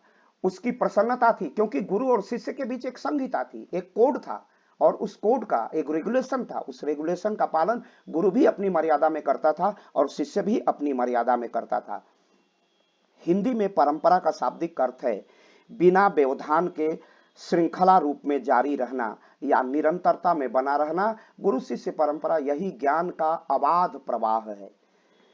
परंपरा हमारी प्रणाली है और किसी विषय या उपविषय का ज्ञान बिना किसी परिवर्तन के एक पीढ़ी से दूसरी पीढ़ी तक जब स्थानांतरित होता है, कैसा ज्ञान, एक शाश्वत ज्ञान, तब हम उसे गुरु शिष्य परंपरा कहते हैं। और भारत में यही गुरु शिष्य परंपरा है। भागवत पुराण में वेदों का वर्गीकरण और परंपरा द्वारा इसके हस्तांतरण का वर्णन किया गया है। परंपरा का अर्थ है एक निर्बाध श्रृंखला, एक निर्बाध संचरण, एक अबाध यात्रा। गुरु शिष्य परंपरा का मूल निहितार्थ शब्द साधना में है। गुरु अपने शिष्य के समीप बैठ करके शब्द की साधना करता है। आज हम आर्टिफिशियल इंटेलिजेंस के युग में आ गए हैं। लगभग 10-15 तो हम लोग भी जानते हैं जो तकनीकी और विज्ञान के क्षेत्र से नहीं है। चैट जीपीटी, हमारे यहाँ जेमिनी है, AI फ्री ऑनलाइन है, आस्क ऑनलाइन है, ये तमाम आ गए हैं। लेकिन मूल स्वरूप में, और यह मैं कहूंगा कि यह मनुष्य के मौलिक ज्ञान और मशीन का एक युद्ध भी है। लेकिन इसमें AI को हम प्रभावी नहीं होने दे सकते, क्योंकि AI की एक कमजोरी है। AI जितना आप ज्ञान देंगे और जितना ज्ञान ब्रह्मांड में है और जितना ज्ञान हमारे इंटरनेट पर है, हमारा ग्लोबल ज्ञान है और लिखित रूप में उसका डॉक्यूमेंटेशन हुआ है, केवल उसी ज्ञान को आर्टिफिशियल इंटेलिजेंस पकड़ेगा। हमारे मौलिक ज्ञान को इंटेलिजेंस नहीं पकड़ेगा। हम कह सकते हैं कि हमारा चैप्टर तैयार कर दो, उसमें क्वेश्चन आवर तैयार, उसमें क्वेश्चन तैयार कर दो, उसमें रेफरेंस तैयार कर दो, AI से हमारा स्पीच तैयार कर दो, हमारा लेक्चर तैयार कर दो, डिलीवर्ड के फोटो लेगा और हमारा ही मुंह चलता हुआ मुखाकृति आएगी और वो वाचन करने लगेगा, मेरा क्लास चल जाएगा AI। लेकिन AI मौलिकता नहीं ले पाएगा। यही पराजय है AI की, और यही हमारे ज्ञान के निरंतरता के और NEP 2020 की प्रासंगिकता इसी में निर्धारित है कि जो शाश्वत है, अगर उससे विमुख भारत होगा तो भारत विश्व गुरु नहीं बन पाएगा और दुनिया को वह सन्मार्ग पर प्रेरित नहीं कर पाएगा, विश्व को ज्ञान नहीं दे पाएगा। आज योग से लाभान्वित हो रहा है। हमारी ज्ञान परंपरा में कितना विचलन है। हमारे नालंदा जैसे विहार जलते रहे वर्षों तक। हमारी ज्ञान परंपरा का कितना विनाश हुआ है। AI ही विनाश का एक तरीका नहीं है। AI विनाश का तरीका नहीं है, क्योंकि हम उसे अपने मस्तिष्क पर प्रभावी नहीं होने देंगे। हम अपने मौलिक ज्ञान से उस पर विजय प्राप्त करेंगे और हमारी मौलिकता ही हमारी उपलब्धि होगी, हमारी मौलिकता ही हमारी सार्थकता होगी, हमारी मौलिकता ही हमारी शक्ति है, हमारी सामर्थ्य है। AI कुछ नहीं कर पाएगा। तो इसमें उसी गुरु शिष्य परंपरा को निरंतरता में, हमारी गुरु शिष्य परंपरा कभी समाप्त नहीं हो गई। गुरुकुल समाप्त हो गए। लॉर्ड मैकाले और मार्क्स के मानस पुत्र भले कितना यत्न कर लें, भारत की गुरु शिष्य परंपरा कभी समाप्त नहीं होगी, क्योंकि यह शाश्वत है। इस पर थोड़ा सा धूल और धुंध जम सकती है, लेकिन भारत की गुरु शिष्य परंपरा समाप्त नहीं होगी। और गुरु शिष्य परंपरा का मूल निहितार्थ हमारी शब्द साधना है, और शब्दों को भारत में ब्रह्म कहा गया है, और ब्रह्म को कोई AI नहीं पकड़ सकता है। हम इतना ही कर सकते हैं, वो AI के सामर्थ्य के बाहर है। वैज्ञानिकों का ऐसा प्रतिदावा है कि ब्रह्मांड में जितनी फ्रीक्वेंसी है, कृष्ण ने जो अपना अनुपम अद्वितीय अपूर्व उपदेश कुरुक्षेत्र के मैदान में गीता में दिया था, उस फ्रीक्वेंसी को मॉड्यूलेट कर सकते हैं, पकड़ सकते हैं, और ओरिजिनल गीता का ज्ञान हम सुन सकते हैं। विज्ञान इतना ही कर सकता है, लेकिन AI गीता का प्रणयन, गीता की संरचना नहीं कर सकता है। न भूतो न भविष्यति। गीता केवल कृष्ण की देन है, कृष्ण का विवेक है, कृष्ण का उत्कर्ष है, कृष्ण का मानस है, कृष्ण का विज्ञान है, कृष्ण का योग है। वो किसी दूसरे की आर्टिफिशियल इंटेलिजेंस के सामर्थ्य के बहुत दूर की चीज है। और यही भारत के गुरु शिष्य परंपरा की मौलिकता है। इसमें अनंत ब्रह्मांड समाहित है, इसमें पूरा विश्व है। जैसे पूर्ण वृत्त के बिना अर्धवृत्त की कल्पना नहीं कर सकते, उसी तरह गुरु शिष्य परंपरा संपूर्णता का प्रतीक है, वो अर्धवृत्त नहीं है। और अर्धवृत्त AI हो सकता है, अर्धवृत्त विज्ञान की कुछ तकनीकी उपलब्धियां हो सकती हैं, विज्ञान तो शाश्वत है, लेकिन उसकी प्रौद्योगिकी अल्पकालिक है। बाप का इंजन समाप्त हो गया, उसके जगह दूसरा रिप्लेस करके दूसरा ले लिया। एआई से भी कोई दूसरा तेज इंटेलिजेंस हो सकता है, लेकिन इस मौलिकता का स्थान कभी नहीं ले सकता है। ये हमारा गुरु शिष्य परंपरा का निहितार्थ है, हमारी शब्द साधना है। और शब्द साधना का अर्थ था उत्तराधिकार। ज्ञान गुरु उत्तराधिकार के रूप में एक शिष्य उसको एडाप्ट करता था और अंततः यह स्थापन होता था। ये ट्रांसफर ऑफ इंटेलेक्चुअल प्रॉपर्टी थी। ज्ञान का निरंतर विस्थापन होता रहता था, एक पीढ़ी से दूसरे पीढ़ी तक स्थानांतरित होता रहता था। गुरु शिष्य परंपरा में शिष्य गुरुकुल के आवास में गुरु के समीप रहकर परिवार के सदस्य के रूप में, सच्चे शिक्षार्थी के रूप में शिक्षा को प्राप्त करता था। यह कितना गुरु शिष्य परंपरा मालिन्य को समाप्त करता था, यह दूरियों को मिटाता था। गुरु के लिए यह आवश्यक था कि वह संहिता में था, स्कंद पुराण में भी उसका उल्लेख हुआ है कि वह शिष्य की जाति, धर्म, उसका जनेऊ, उसका बंधन कुछ नहीं पूछता था। जो भी शिष्य आता था उसको वो शिक्षा देता था। अब हम थोड़ा सा उसके इतिहास पर जाएंगे। गुरु शिष्य परंपरा के उपनिषद की प्रारंभिक मौखिक परंपराओं में गुरु शिष्य संबंध सनातन धर्म के मूलभूत घटक के रूप में विकसित हुआ था। उप का अर्थ ही होता है समीप, और निषद मतलब बैठना। गुरु के समीप बैठ करके जो उत्कर्ष है, भारतीय मेधा का जो चरम उत्कर्ष है, उपनिषद है। मैंने अभी आपसे पहले अपने आख्यान के प्रारंभ के क्षणों में ही बता रहा था कि वेद, ब्राह्मण, अरण्यक और अंतिम वेदों की व्याख्या है उपनिषद। उपनिषद में सूक्ष्म व्याख्या है, जीव ब्रह्म की व्याख्या है। जीव के उद्देश्य को निर्धारित किया गया है, मनुष्य के उद्देश्य को निर्धारित किया गया है, और यहीं से वेदों की व्याख्या का अंत हो जाता है। इसीलिए इसे वेदांत कहते हैं।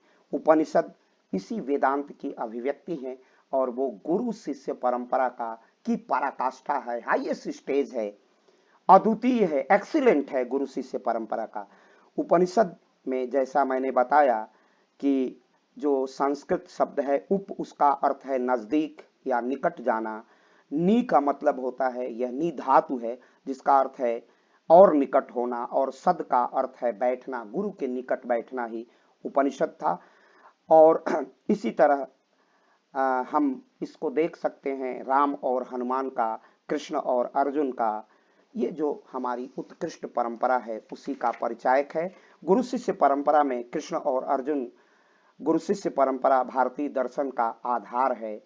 और फिर मैं कहूँगा कि जो महाभारत में है वही भारत में है, और जो महाभारत में नहीं है वो भारत में नहीं है। अर्जुन का गीता का उपदेश इसी पराकाष्ठा का, गुरु शिष्य परंपरा और ज्ञान का अद्वितीय स्वरूप है। गुरु शिष्य परंपरा का परिणाम है योगेश्वर। कृष्ण का अर्थ है आंतरिक विवेक का जागरण, अर्जुन का अर्थ है पुरुषार्थ, और शिक्षा का अर्थ है जागरण और पुरुषार्थ।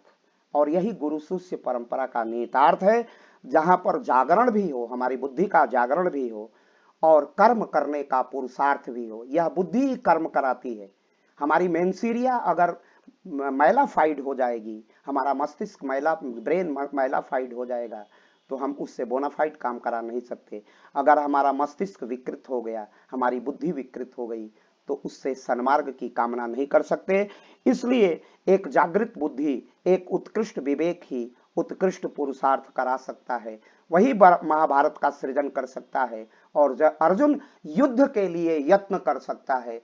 यही गुरु शिष्य परंपरा का निहितार्थ है, जहां गुरु कृष्ण अर्जुन को युद्ध में जो मोह हुआ था, मोह के बंधनों से, उन अविचारों से, उक्की विचारों के बंधनों से मुक्त करके शिष्य को संपूर्णता में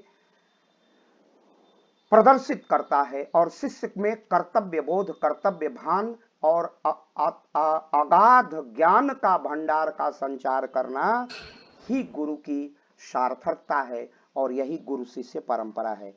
जो व्यष्टि का, जो व्यक्तिवाद का नाश करे और समष्टिवाद का निरंतर उत्कर्ष करे, यही गुरु शिष्य परंपरा है। वेदों का अर्थान्वयन गुरु शिष्य परंपरा का प्रतिफल है, जिसकी विषय में हमने अभी विस्तृत चर्चा की है।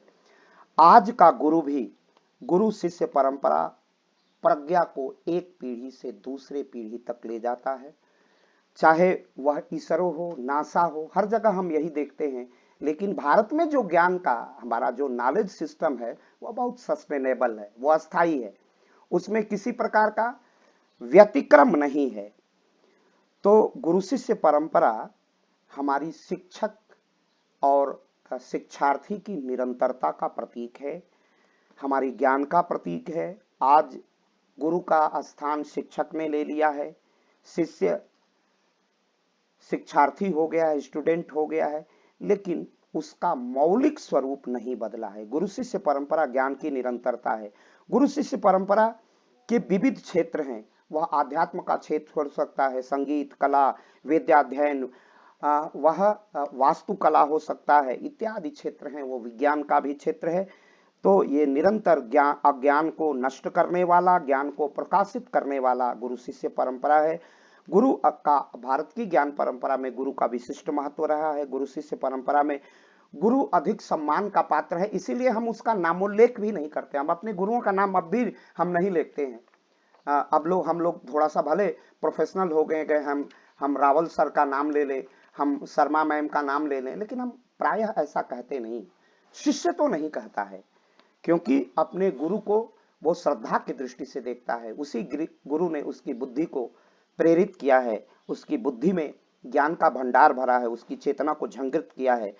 तो गुरु शब्द का अर्थ भारत में सन्मार्ग को प्रेरित करने वाला रहा है। गुरु अद्वितीय है, गुरु की कोई सीमा नहीं है।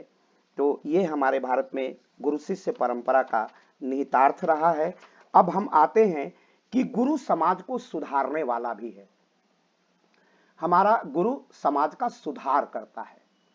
गुरु सामाजिक जीवन को निरंतर सन्मार्ग में मेरा लेक्चर जब आपको समाप्त होने को लगे तो आप हमें रोक सकते हैं। अभी कितना समय मेरे पास है? रावल सर, मेरे पास कितना समय है? जी सर, अभी अभी 25 मिनट है हमारे तो पास। ठीक है, अभी हमारे पास 25 मिनट से ज्यादा अपना संवाद करना है, अपनी बात करनी है। तो गुरु समाज का सुधार करने वाला और व्यवस्था में आमूलचूल परिवर्तन करने वाला क्रांतिकारी है। अब आपको ये थोड़ा सा सुनने में लगेगा कि क्रांतिकारी कैसे गुरु हो सकता है। भारत के गुरुओं ने सदैव क्रांति की मिसाल प्रतिस्थापित की है। मैंने अभी कहा कि चाणक्य ने एक क्रांति की और एक ऐसे राजा को हटा दिया जो राष्ट्र के कल्याण के हित में नहीं था। तो गुरु समाज का सुधार करने वाला, व्यवस्था में आमूलचूल परिवर्तन करने वाला क्रांतिकारी भी है। कबीर ने ऐसी ही क्रांति की थी। कबीर वैसा ही तत्वज्ञानी पुरुष था। कबीर का लोकतांत्रिक मन सामाजिक जीवन का और धार्मिक जीवन का सुधार करता है। सामाजिक और धार्मिक जीवन का जो पेव ऑफ दी वे है, उसको वो ठीक करता है, उसका उत्थान करता है, उसको सन्मार्ग पर प्रेरित करता है, उसे अच्छे मार्ग देता है। तो गुरु का जो ज्ञान था, गुरु सदैव ज्ञान में आकंठ डूबा हुआ था, ज्ञान में वो समाहित था, क्योंकि वो मौलिकता थी गुरु में, नैतिकता थी, उसमें प्रेम था और निस्वार्थता थी। और यही निस्वार्थता, ज्ञान, प्रेम अपने शिष्य में स्थापित करता था। तभी भारत था, तभी भारत विश्व का गुरु था। भारत में ज्ञान का यह जो अद्वितीय स्वरूप है, आज भी है। भारत में विश्व भारत के आगे, भारत के ज्ञान के आगे वंदन है। और हमारी थोड़ी सी हमारा डिरेल ज्ञान इसलिए होता है कि हम अपने संस्कृत की उस वाचिक परंपरा से दूर, अगर हम संस्कृत वांग्मय को जानना चाहें तो हम जानते कैसे हैं? मैक्स मूलर की सहायता से, अंग्रेजी की सहायता से। और यह मैकाले की परंपरा ने, वुड डिस्पैच ने, मैकाले की शिक्षा पद्धति ने, ओरिएंटल कॉलेजों की स्थापना ने, 1961 के परिषदीय अधिनियम ने, और जो 4 विश्वविद्यालय स्थापित हुए, जिसमें बाद में 1887 में इलाहाबाद विश्वविद्यालय स्थापित होता है। कलकत्ता, मद्रास, मुंबई और प्रयागराज इलाहाबाद का विश्वविद्यालय, वह उसी की देन थी कि हमारी वो मौलिक ज्ञान परंपरा कहीं तिरोहित हो गई। और डॉक्टर लोहिया कहा करते थे कि हम कलम घिस्सू हो गए, केवल कलम घिसने वाले हो गए और हम अपने मौलिक और विशिष्ट ज्ञान से दूर चले गए। तो गुरु शिष्य में सब कुछ समाहित कर देना, शिष्य को उत्कृष्ट साधक बना देना और शिष्य के लिए गुरु के प्रति पूर्ण श्रद्धा और गुरु की क्षमता का संपूर्ण रस अमृत पान कर लेना और फिर क्षमतावान हो जाना, पूर्ण विश्वास के साथ, निष्ठा के साथ, समर्पण के साथ, आज्ञाकारिता के साथ और अनुशासन के साथ। इसीलिए भारत की संहिताओं में भी, गृह सूत्रों में गुरु शिष्य परंपरा के लिए एक मर्यादा की स्थापना थी और उसे हम संहिता कहते थे, जिसे गुरु शिष्य संहिता के नाम से जाना गया। उसका विवरण गृह सूत्रों में है, स्कंद पुराण में है। उसी संहिता का उल्लेख हमारे चाणक्य भी करते हैं, उस परंपरा का उल्लेख।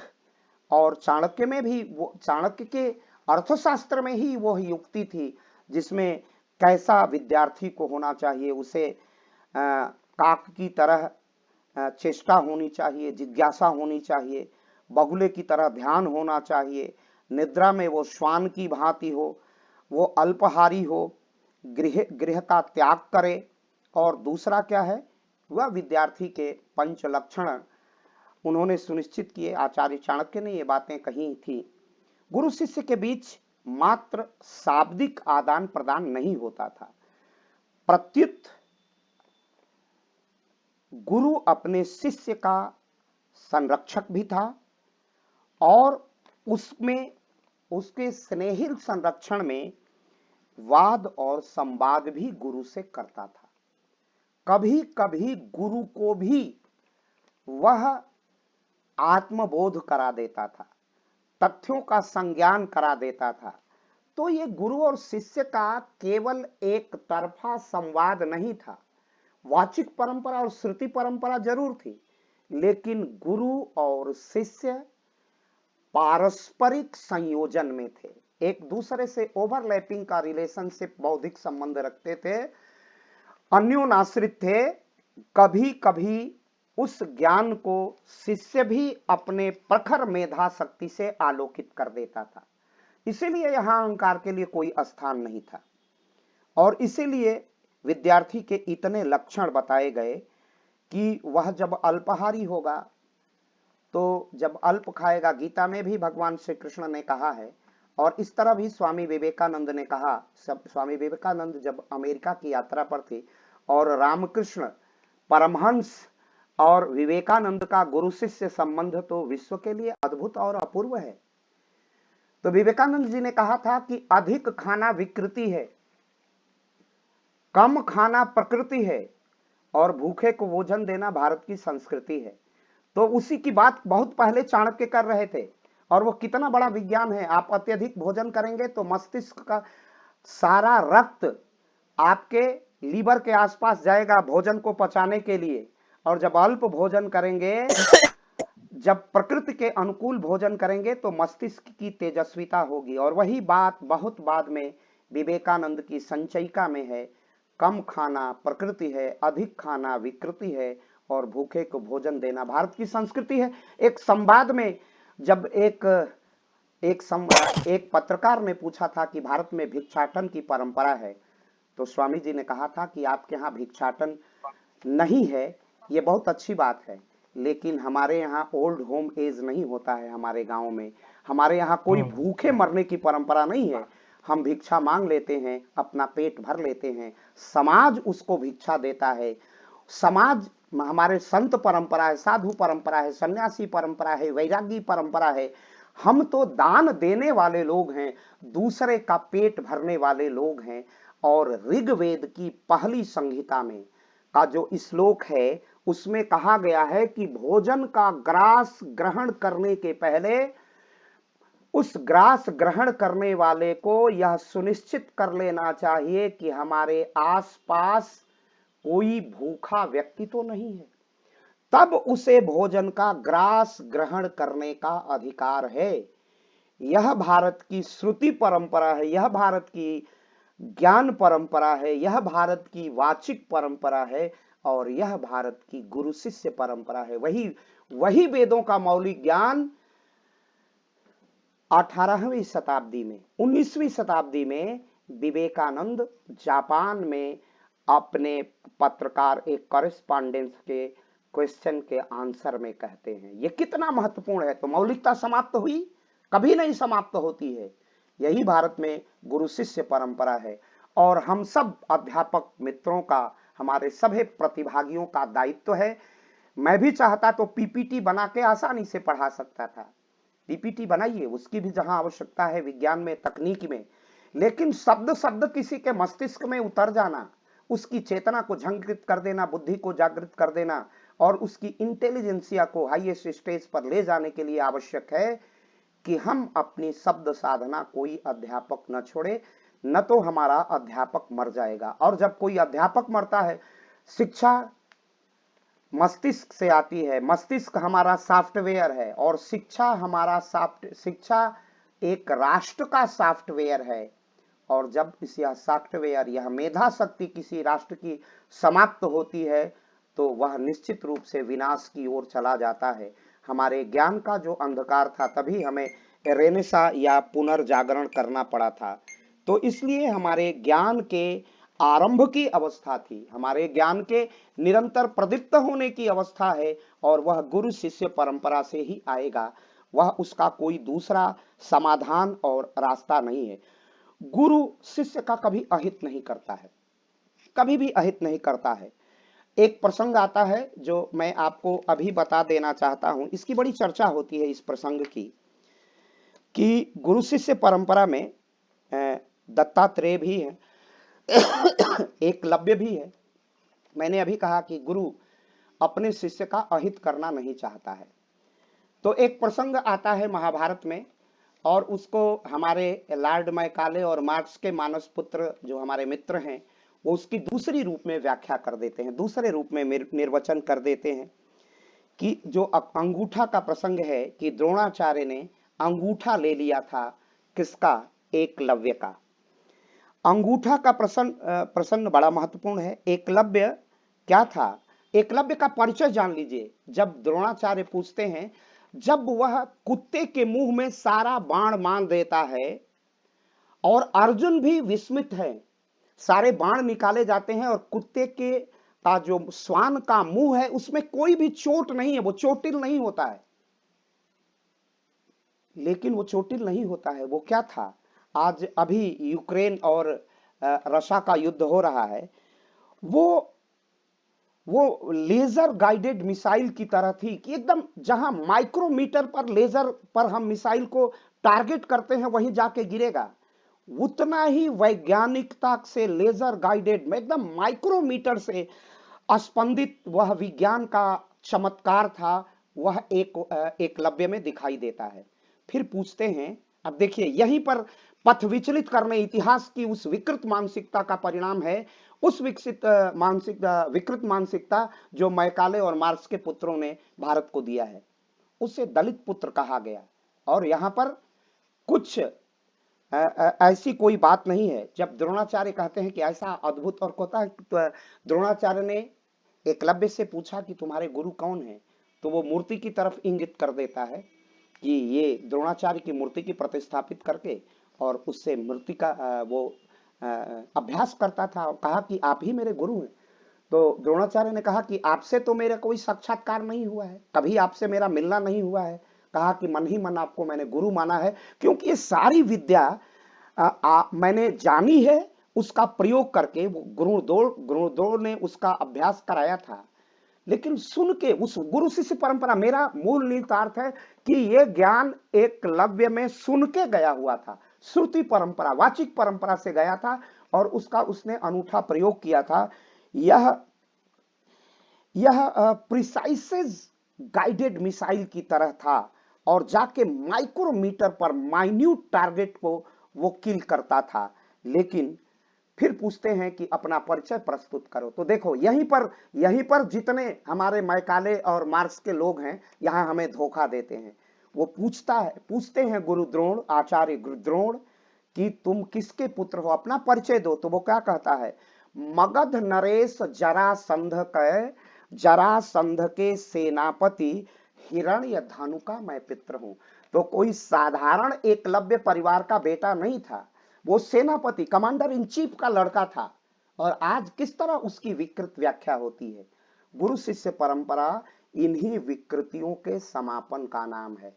कितना विकृत व्याख्या हमारे गुरु शिष्य परंपरा का ये मैकाले और मार्क्स के मानस पुत्र करते हैं। और आज भी उसकी आवश्यकता है मौलिकता की स्थापना, मौलिक ज्ञान की स्थापना, और जो विकृत ज्ञान है उसको दूर करना। फिर मैं आगे आता हूं। फिर कहा गया हमारे सारे ग्रंथ पद्य में लिखे गए हैं, गद्य में नहीं है। गद्य की भाषा सरल होती है, काव्य की भाषा लाक्षणिक होती है, व्यंजना शक्ति से युक्त होती है, उपमा होता है। तो उसमें इतनी अद्वितीय मेधा देखा। और ये सब त्रिकालदर्शी हमारे ऋषि थे। अर्जुन हो न हो, इस चीज का आभास गुरु द्रोण को था कि ऐसा अर्जुन से भी बड़ा ज्ञानी धनुर्धर, अगर वो जानते थे कि दुर्योधन की का लालच, दुर्योधन का दुराग्रह, दुर्योधन की लालसा, आकांक्षा जागृत है। और अगर एन केन प्रकारणे दुर्योधन जैसा राजा हो गया, और उसने जब कर्ण को मिला सकता है तो वो एकलव्य को भी मिला सकता है। तो उसने वचन लिया, गुरु द्रोण ने, जानते थे कि ऐसा विनाश होगा भारत का। और महाभारत जिस धर्म की स्थापना अधर्म के विनाश के लिए और समाज को विकसित करने के लिए, समाज की शुचिता के लिए, समाज के स्वस्थ परंपराओं के निर्वहन के लिए, अगर एकलव्य को दुर्योधन अपने सामीप्यता से, अपनी मित्रता से, अपने प्रलोभन से, अपनी उदारता से, अपने उदार मना से अगर अपनी तरफ आकृष्ट कर लेगा, तो आने वाला भारत अन्याय का भारत होगा, उसमें न्याय की प्रतिस्थापना नहीं होगी। तो एक वचन लिया द्रोणाचार्य ने कि तुम युद्ध में भाग नहीं लोगे, मेरी गुरु दक्षिणा तुम दे दो, तुम युद्ध में भाग नहीं लोगे। ये उसका अर्थ था। अर्थ का अनर्थ क्या किया गया, अंगूठा मांग लिया गया। तो अगर हमसे कोई अपना अंगूठा कहे कि युद्ध में मत लड़ो, तो मानो हमारा अंगूठा उन्होंने काट लिया, मानो उसने हाथ काट लिया। ये व्यंजना शक्ति थी, ये लक्षणा थी। और उसका कितना अनर्थ अनर्गल किया गया। द्रोणाचार्य में वो सामर्थ्य था कि प्रसेनजीत के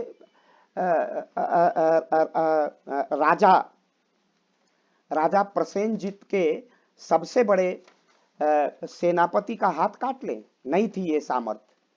तो जब सामर्थ्य नहीं थी, तो ये जो गुरु शिष्य परंपरा का अनर्गल प्रचार है, कृपया उससे हम सभी प्रतिभागियों को सावधान रहना है और भारत की मौलिक ज्ञान परंपरा को स्थापित करते हैं। वह मोक्ष की प्राप्ति थी। आज हम समाज और राष्ट्र का उत्थान आज का शिक्षक करता है। जहां विद्यार्थी अपने परिवार से दूर गुरु के परिवार का हिस्सा बनकर गुरुकुल में अध्ययन व अध्यापन करता था। अध्ययन अध्यापन का प्रधान केंद्र क्या था, गुरुकुल था। वहां रहकर वह विद्या अध्ययन करता था। विद्यार्थी सत्यान्वेषी, बुद्ध काल में परिवारजक और गुरुकुल में अध्ययन करते थे। गुरुकुल में आचार्य को या अध्यापक को उपाध्याय कहा जाता था, प्रधान आचार्य को महामहोपाध्याय कहा जाता था, और जो श्रेष्ठ सबसे सीनियर प्रोफेसर था वह गुरुकुल का कुलपति कहा जाता था। रामायण काल में वशिष्ठ ऋषि का जो आश्रम था उसके कुलपति वशिष्ठ थे। महर्षि विश्वामित्र भी कुलपति थे। ऋषि विश्वामित्र को जब ब्रह्मत्व प्राप्त हुआ तो इन्हीं गुरुकुलों की कृपा थी, यही गुरु शिष्य परंपरा थी। भगवान श्री राम ने महर्षि वशिष्ठ से के आश्रम में शिक्षा प्राप्त की थी। पांडवों ने ऋषि द्रोणाचार्य और कृपाचार्य से शिक्षा प्राप्त की थी।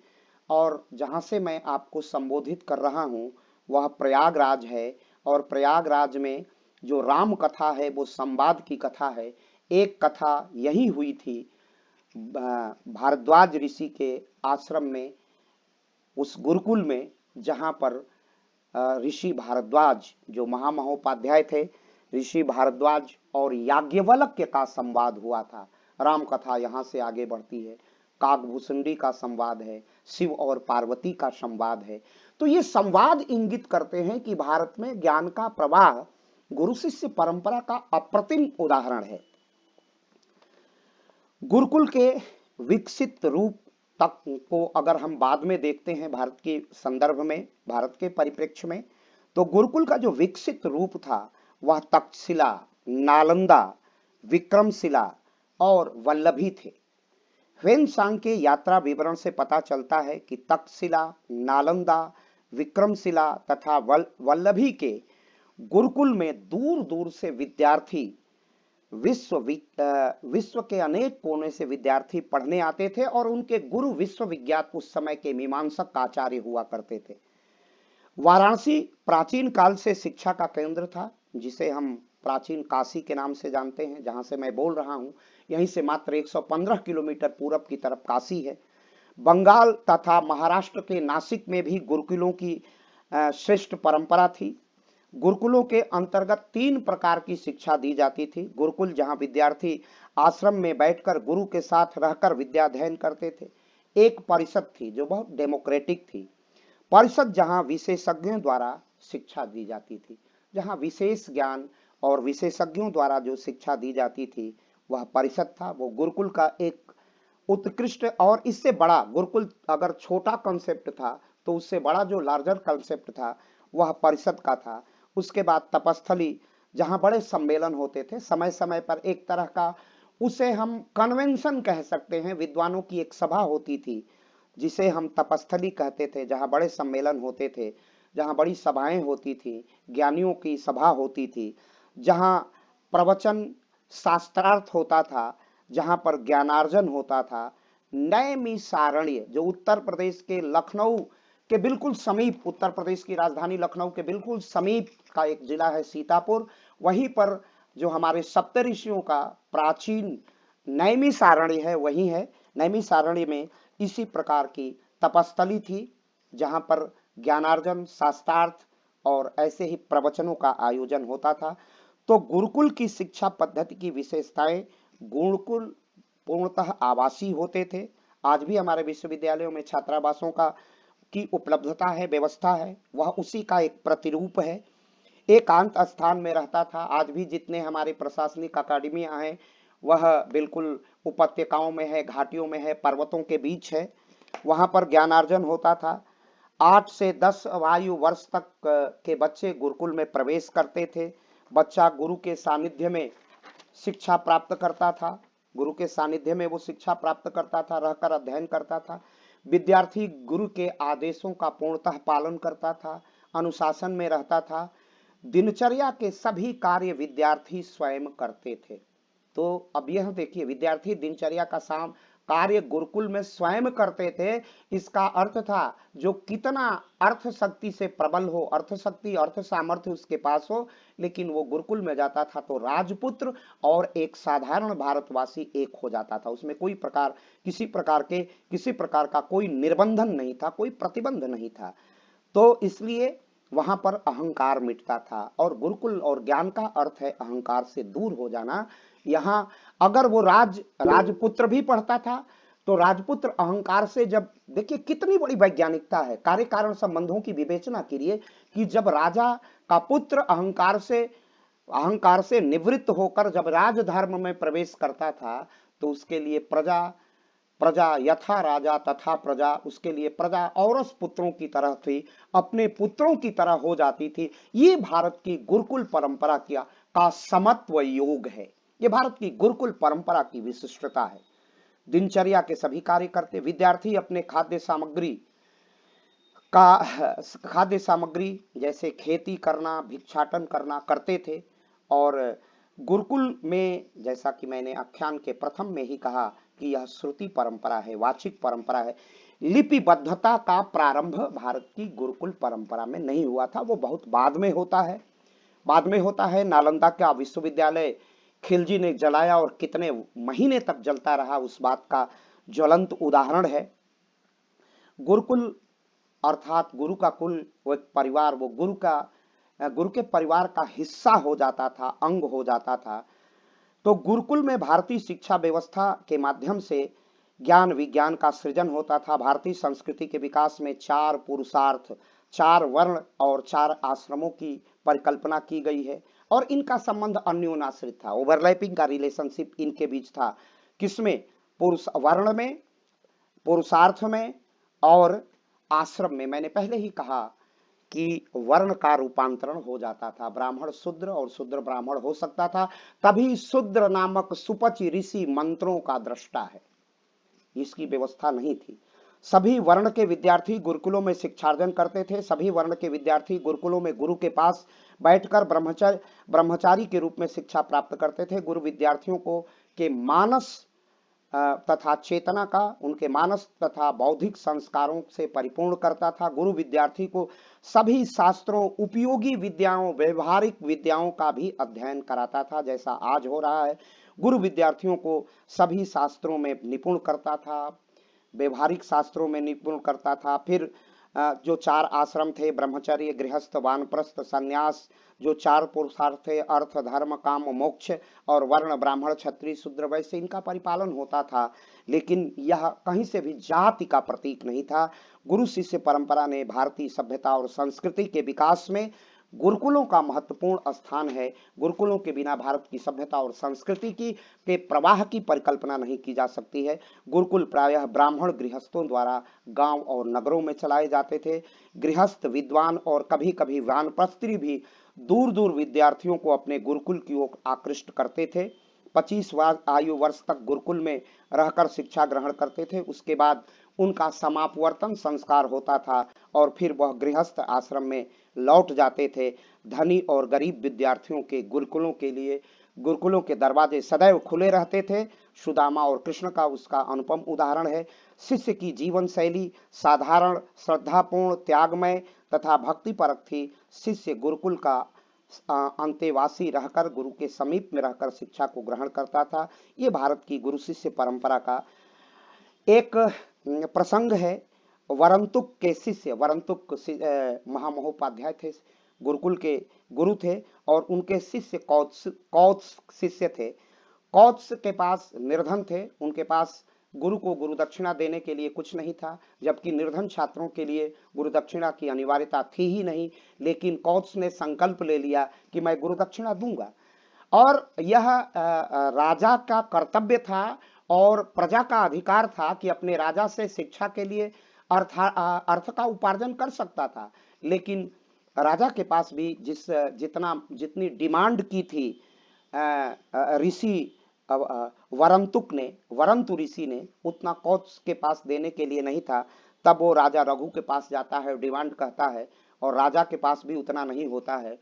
तो वो कुबेर पर ही आक्रमण करने का निश्चय कर लेते हैं। ये भारत की गुरु शिष्य परंपरा का एक अद्वितीय स्वरूप दिखाई देता है इतिहास के कालखंड में, संकेतात्मक रूप में कि शिक्षा पद्धति के प्रति कितना समर्पण था।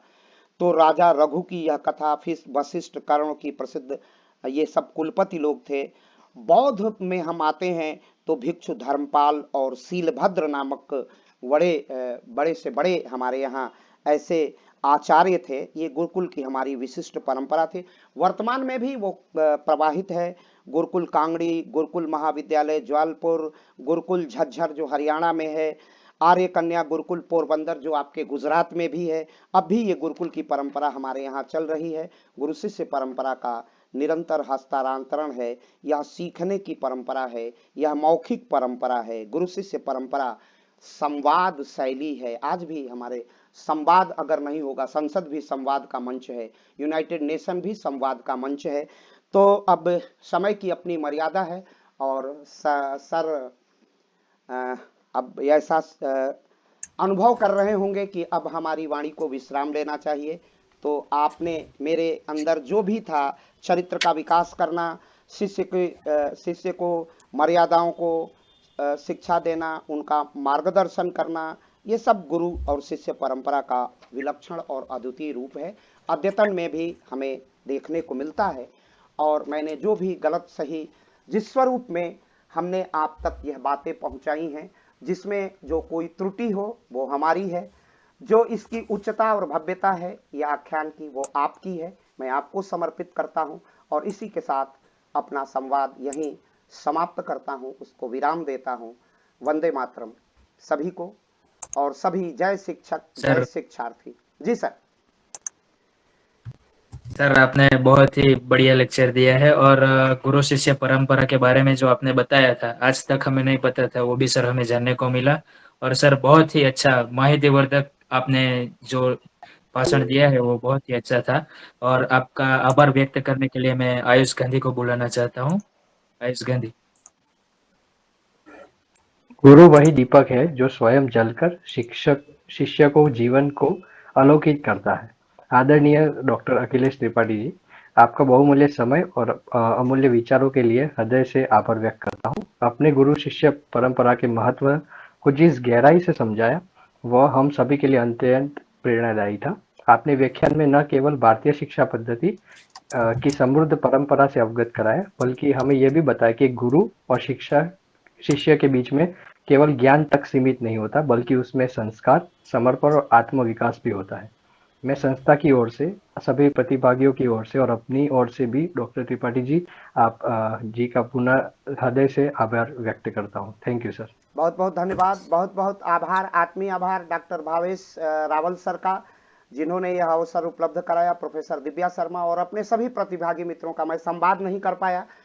मेरा नंबर है 99355053 और 56, इस पर मुझे आप संवाद कर सकते हैं। रावल सर ग्रुप में उसको शेयर कर देंगे। आपके क्या विचार हैं और क्या आप हमसे क्या मुझ में कमियां रह गई तो मैं अपने को भी रिफाइन करने का प्रयास करूंगा। सभी को मेरा बहुत बहुत प्रणाम, बहुत बहुत धन्यवाद। धन्यवाद, बहुत बहुत आभार। धन्यवाद। Thank you sir.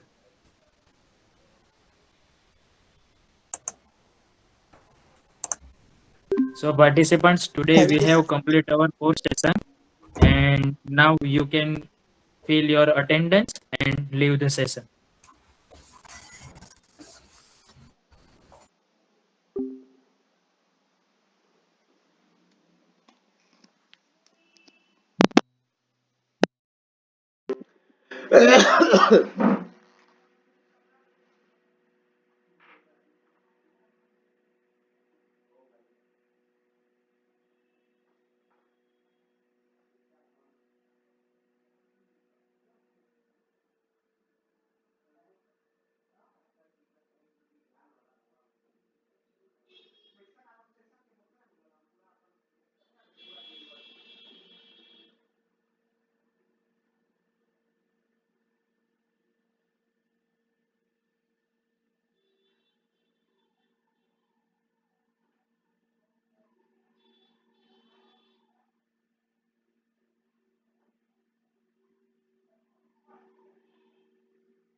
ये पूछिया आद्या हो।